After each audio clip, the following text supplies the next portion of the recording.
All right, next up, we have Assemblyman Gaines. Now, if you think about what's going on in Washington right now, the utter arrogance, the Nancy Pelosi types, the Harry Reid types, the Barack Obama types, who are certain that they know more than you and should be running your lives. And as objectionable as that is, the decency, humbleness, directness, down-homeness, freedom-lovingness, Ted Gaines is the ultra opposite of that. Look, he's been your supervisor, he's been your assemblyman, you know this man, but just think about the difference in style and the way Ted will talk to you as a neighbor, not some elitist, and how he's out there because he believes in you, not because he's expecting you to make him in charge. But he just wants to be there to help us all stay in charge of our own lives. One of the nicest, most decent men in all of Sacramento, Ted Gaines. Thank you, John. How's everybody doing tonight? Is everybody fired up? I think we need to be really positive and very excited. I think the wind is at our back, and we have a tremendous opportunity in front of us in 2010. And seeing the victories that have occurred across America, hopefully that opportunity exists here in California, because we are fighting a battle, and you've got a lot of veterans here. You've got Rick Keene, Sam Annistet. You just heard from Dan Logan, the great things that he's doing with AB 32. Hopefully we get Chuck DeVore at the U.S. Senate, so we make a real difference. And we've got a warrior in the back of the room here, Andy Puño, who has fought for Prop 8 day in and day out, and is going to be a great representative in the 5th Assembly District. If we could have a hand for Andrew and what he's done fighting for our values, our family values. And I want you to know that things are very tough in the legislature. I mean, it's like we're fighting guerrilla tactics in terms of trying to get anything done. We're in the minority.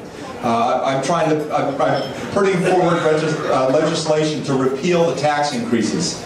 And I know that's just, it'll die in its first committee meeting, but we need to send a signal to our constituents that we are fed up with the tax increases and over-regulation that has occurred here in the state of California.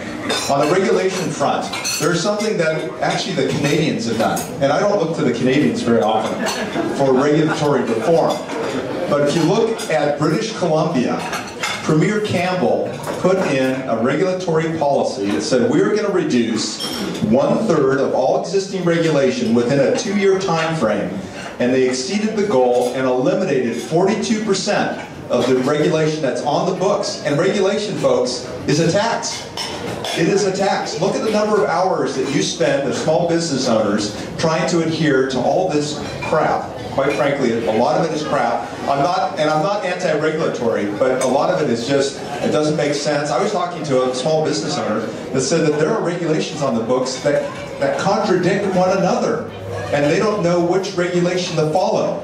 So we've got to make sure that we're continuing to fight the fight, and that we've got a great team here.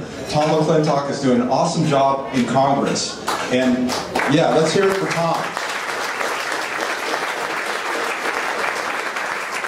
Because he's walking the talk, and he's done that for several decades here in California.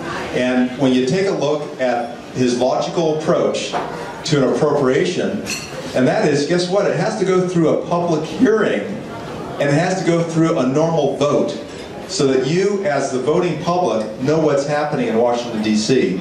And as we were talking about, Tom mentioned it earlier, we lost our way as Republicans in the Congress, because there was earmarks going through in the dark of night that were being approved, and our spending got out of control under Bush, unfortunately. And now we've reached a whole new level under Obama, like 4 times the spending.